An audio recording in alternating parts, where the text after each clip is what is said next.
Our Time for All today celebrates our fellowship's 63rd birthday. Let's take a look back. In 1958, the 5 founding families of the fellowship, former members of the First Unitarian Church, began meeting in each other's homes and at the local YWCA. Others soon became attracted to this experimental, non-institutional approach to religion, and the membership grew. The fellowship was officially chartered by the state of Texas on February 11th, 1959. We were, at the time, members of the American Unitarian Association. In the spring of 1962, with considerable financial assistance from Ernest and Hilda Wood, the fellowship bought property at 1321 Rood. As the fellowship grew, Hilda began to promote her dream of a Montessori school. That dream became what is now the School of the Woods. In 1972, we created a tribute to women's suffrage called Petticoat Politics. The Intrepid Troopers, a dramatic group made up of members and directed by Marilyn Doyle, grew out of this event. They wrote theater pieces and performed them for other UU gatherings across the state. In 1979, the fellowship joined other area churches in a shared minister program. The third shared minister, Doug Reisner, became our full-time minister in 1985.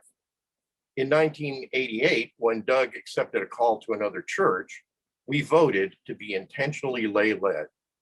Since then, we've planned our Sunday programs and invited guest speakers to augment our volunteer efforts. We currently have our lay minister, Patty Henry, speaking on the 3rd Sunday of the month. Patty will be ordained in our sanctuary as soon as we can gather in it again. The School of the Woods continued to grow by leaps and bounds. The school eventually bought our property at 1321 Rood. We bought our current property and moved into our architectural award-winning sanctuary in early August 1993. Reverend John Burens, then president of the Unitarian Universalist Association, presided over our dedication 6 weeks later. The Unitarian Fellowship of Houston thrives on volunteer effort. The congregation elects the fellowship's board each December. The trustees oversee the daily business and the overall mission of the fellowship. Our weekly services come together thanks to the talent and effort of our program team. They work with our member and guest speakers to produce our services.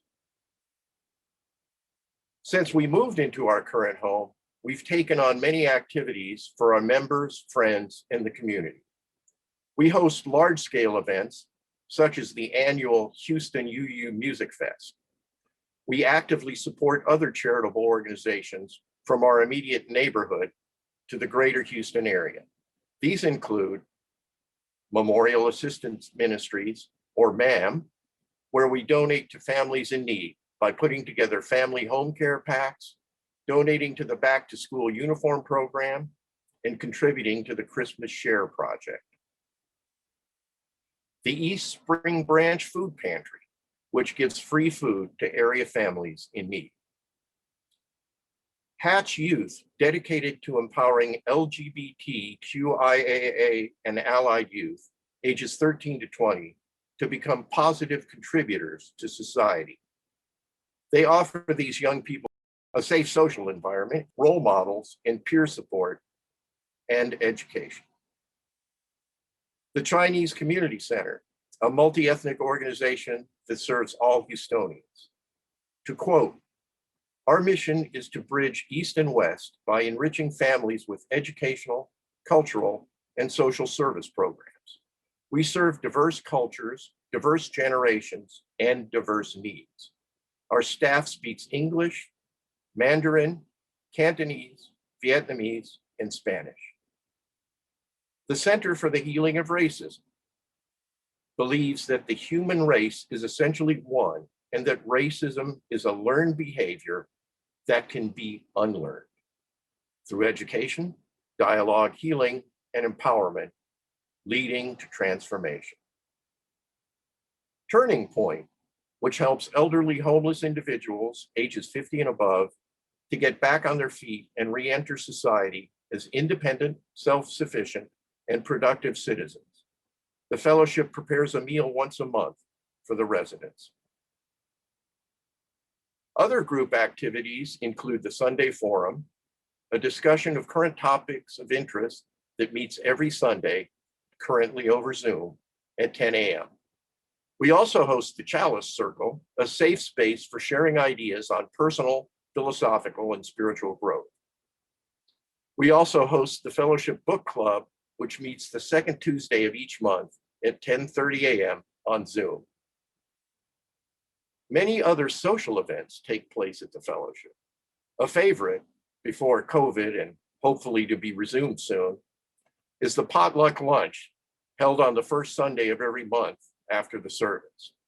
Our fellowship loves to celebrate, wine and dine, and share wonderful conversation.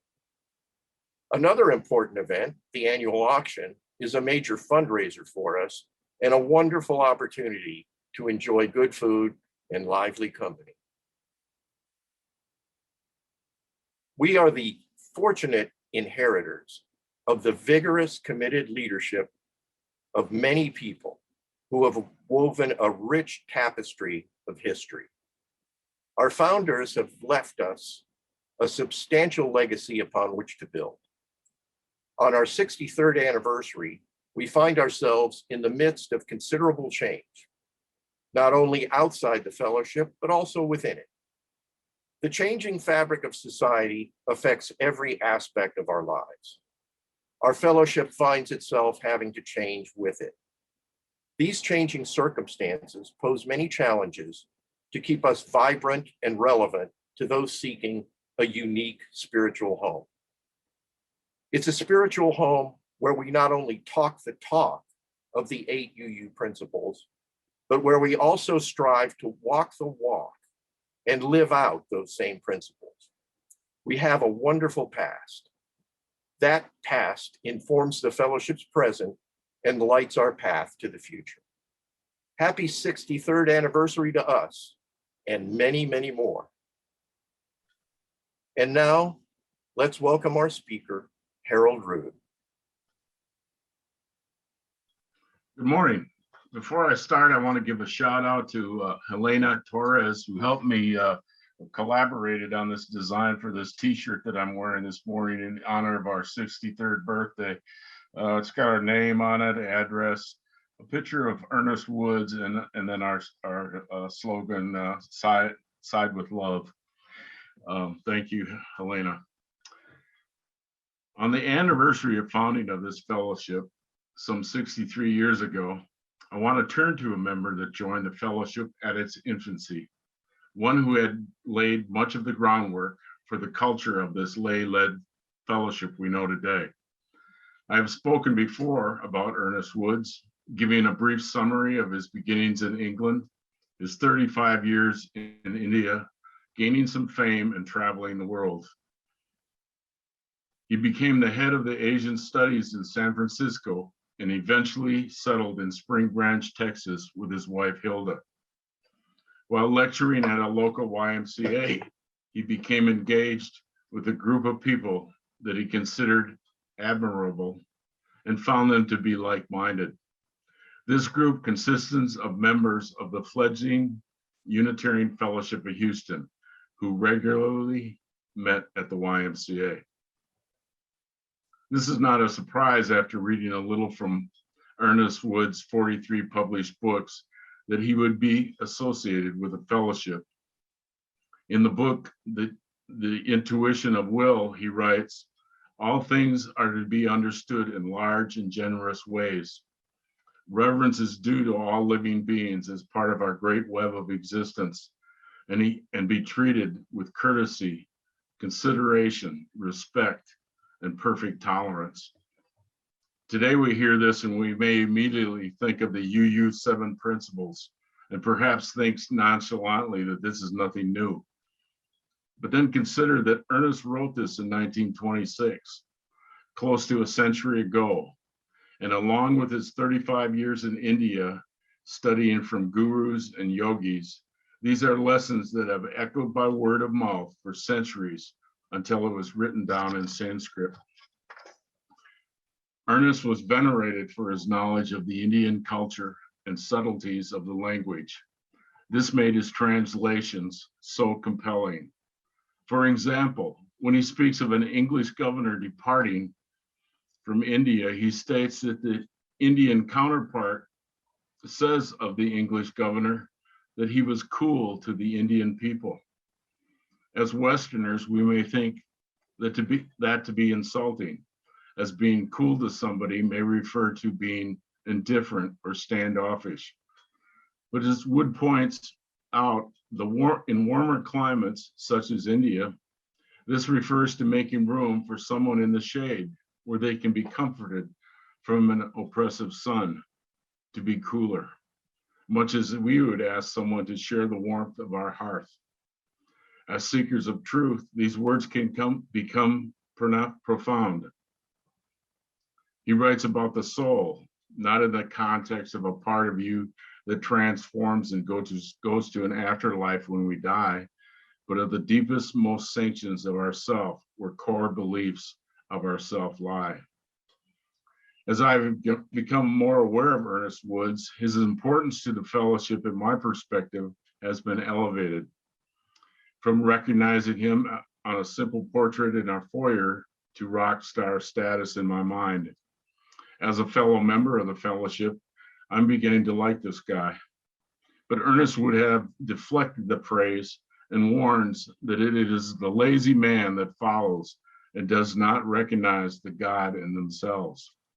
He asks, if Christ or the Buddha had taught selfishness and cruelty instead of love, would you have followed them? The answer shows that you are your own teacher, and you have within you the source of your own leading and the vision of your own goal. To understand that, each man must have the will to do so.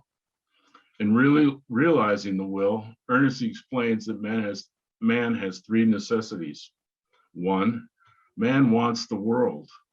This necessity leads to the desire to master the world, the establishment of reason, and develops the power of consciousness.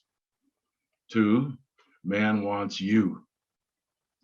Man has the desire for presence of others and non-material things, and the establishment of love for his fellow man. This human contact is necessary of the soul, a necessity of the soul, your innermost self. Three, man wants to get somewhere. We all have the desire to fulfill our lives with fullness and freedom. We want to unburden ourselves from necessity and build character. Character begins where necessity leaves off. When we do what we must, this is no credit to us. The fact that we can rise to the call of an emergency does not make us men of character. We should strive to be our best every day without being called. We all know there is a vague knowledge in all of us that there needs to be a purpose. The realization, the pursuit of this knowledge quickens the power of love. We can conquer material things, or at least make them tolerable with thought and reason, but we must have love to make people tolerable and beneficial and understand the moods of the world. We also have to live with ourselves, and we make an intolerable mess of this if we have not the will. To develop the will, we go through life gathering information, some right, some wrong. All information may mean something to one experience for each man, but it may be something different for the body, mind, or the soul. The experience may be illuminated differently at different times and bring forth a deeper understanding. This deeper sense brings forth tuition, the meaning of things, and this tells man how to know things and use them so his body, emotions, and mind can feel safe. Tuition makes a good student, but it cannot explain meaning of things for the soul. Eastern thought may be compare our lives to being lost in a great forest, and the way out cannot be reached by a few moves alone. The Western mind would describe our lives as an evolution of our mental, moral, and spiritual stature to figure things out. There's truth in both. Either way, man has to take action and listen to the intuition of will. So man is taught in two manners, tuition and intuition. Tuition, the learning of the world from the outside world, from our specific point of view, and intuition, the ability to take what is learned and apply it to one's life. Intuition is a rare thing. All men possess it in some degree. An example may be the answers that come to you in the middle of the night, or that aha moment when a solution becomes clear, and it may be as if a genius has whispered in your ear that the solution or answer seems so obviously clear. Sometimes the answer may seem so vastly superior to us that people may not even recognize it as their own thought. Similar to Isaac Newton realizing that apples do not fall, but that matter attracts matter. So the apples and earth are actually running to meet each other, as in gravity. Intuitions are born as whole as a baby is. An example is also given of soldiers when fighting and continually risking their lives. Some may come to the conclusion at a particular point that their time is up, a premonition of their death. Yet even after realizing, they continue to fight. To do so, the soldier must realize that death does not matter, and this takes away the fear of death. The cause becomes greater than life. I recently watched a documentary about Martin Luther King, and he may have had the same premonition when he said, "I may not get there with you." He had the realization of greater good. This is what Ernest Woods means when he maintains that at a certain depth of our being, the purpose of life is known. The universal aspect of these institutions demonstrate the universality of the universal mind. That the highest human emotion, like real understanding, comes from within. It is a response to reality beyond the reach of the senses or reason. It is the intuition of love. No one can explain why one person would decide to love another person better than themselves.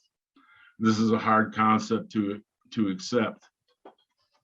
I asked my partner, Yvette, whether she loved me more than herself, and being puzzled by this question, asked me why I asked it. I told her that the concept was brought up in the reading of Ernest Woods' book. She immediately replied, "Well, you need to get rid of that book." Evidence that love is something that always needs to be nurtured. Some think love may be an outgrowth of the motherhood instinct. The mother loves the child loves the mother. All in all, love is a reality of life and needs no reason to apologize for its existence. A mother does not love her child because of any imperfections or virtues that it may be weak. But we may like or dislike people due to the fact that they bring us comfort and pleasure, or our discomfort and pain. No one should be cut off from the body of humanity because of their imperfections. There is only one way of getting rid of your enemy. You eventually have to make them a friend. Love should be above such considerations of what affects you. Those who see life clearly. Love is an essential principle of man and one of the eternal values of life. But love is not seen. It directs the forces that can be seen, those of the body and those of the emotions of the mind, a kiss or thoughtfulness, for example. Love brings out the goodness in man, We often scoff at a person for being too good. There are proverbs that being too loving is foolish, but those who believe that are only novices in being good. Those who have learned to receive the intuitions of understanding the love and delights in following them lives in nature. But we must have more than a natural act. We also need direction. Ernest uses the example of a tree to explain this by comparing earth and sunshine to knowledge and love. The tree goes from seed to trunk to branches, and then into seeds and future trees. Likewise, we must realize that we are a continuation of one movement, like a rolling wheel with spokes of birth, youth, maturity, age, and death. If one were to look at this wheel of life as record of our evolution, we would see that man has evolved from furs to fox farms, food production more plentiful than in the wild, and man as God to the lower species is not all love. But man in this progression is doing very well. Man has used tuition and intuition to know his divine leading comes from within to make oneself better. Just as there are chemical forces which enable us to walk upstairs against gravity, there is a seed of that divine principle that ensures that men in the future will be better men. So it is said, grow as the flower grows. Open your heart to the sun. The flower does not work or does not take account of death. It is by instinct that man prefers play rather than work. Play is uplifting and work is degrading. But if a man loves his work, it can become play. And like a flower, he will live for the day. People will say, I will finish this today, or I hope to complete this before I die. They may say, I'm old, I cannot possibly attain success before I die. But this is not the way of the will. A person of will is superior to time. They turn their attention to purpose and keep it there until it is fulfilled. But a person with will may fool themselves with that their goals have been achieved, only to find that the will has greater heights to achieve. The intuition of will polarizes every particle of our lives like a great magnet and puts an end to purposeless wandering. The will is the faculty that we can change ourselves. These are not great changes like, say, moving to Chicago, but little changes like getting up 5 minutes earlier, a change in diet, living healthier, and exercising, little things that make us better. But the mere idea that will in and of itself to create dramatic changes or desire for it to do so is sufficient to keep it from manifesting itself. All that does is imply that one is taking in the preferences of the body. It only becomes the desire to keep what is pleasant and get rid of what is undesirable. Will is not due to discontent and disgust with conditions of life, as it is that man will reach higher states. Will is sustained by the nourishing of the slightest germ of a vision of something better. In conclusion, as many of you know, I am from the northern part of the United States. I've stood in the face of freezing winds, and I've lived here in Houston for the past 41 years and have been through, it seems, some of the heaviest downpours recorded in history outside of Noah. In both cases, I've learned to prepare myself with tools available for inclement weather, parkas and face masks for the cold, and waterproof clothing and boots for the rain. As we celebrate our anniversary, perhaps we can consider whether we have the tools from tuition and intuition of the will to make this fellowship a place to learn to weather the storms of our lives. Our UU slogan, Side with Love, gives us a good reminder that for each of us, each day is a chance to be the people we have always wanted to be.